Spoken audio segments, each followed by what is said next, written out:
10 मुहर्रमुल हराम मरकजी इमामी जुलूस अल हैदरी इमाम बारगाह ब्लॉक 12 सांगड़ से सुबह 9:30 पर बरामद होगा, जो कि मुकर्रर रास्तों से होता हुआ मगरिबैन और अल हैदरी हजारा इमाम बारगाह पर इख्तिताम पजीर होगा। 3000 से ज्यादा अफसरान समेत पुलिस एहलकार तैनात किए गए। SSP सांगड़ की हिदायत के मुताबिक सिक्योरिटी के सख्त से सख्त इंतजाम किए गए हैं। रिपोर्ट शामिल करें न्यूज बॉक्स के नुमाइंदे मंठार की तरह जैसे 10 मुहर्रम हराम अकीदत और एहतराम के साथ मनाया जा रहा है और मजलसी जलूस अपने रास्ते रवां दवा हैं। और इस पूरे पाकिस्तान की तरह डिस्ट्रिक्ट सांगड़ में भी अकीदत और एहतराम के साथ 10 मुहर्रम हराम मनाया जा रहा है और ये जल से जलूस अपने कारवां की तरफ रवां दवा है। जी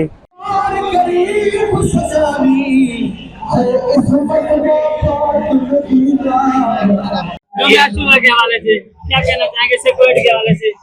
जी बिस्मिल्लाहिर्रहमानिर्रहीम। जी आज का दिन सबसे बड़ा दिन है और इकलामात के हवाले से मैं मुतमईन हूँ। इकलामात चेयरमैन था, वाइस चेयरमैन, उनका हमला 7 मुहर्रम से 30 बर्फ वाली देख रहे हैं हम लोग और पुलिस की सिक्योरिटी वगैरह भी माशाल्लाह बिल्कुल सही है। मैं इससे मुतमईन हूँ और उम्मीद की जाती है कि इंशाल्लाह अपने ये जो है वो फिर और मंजिल की तरफ गामजन हो जाए।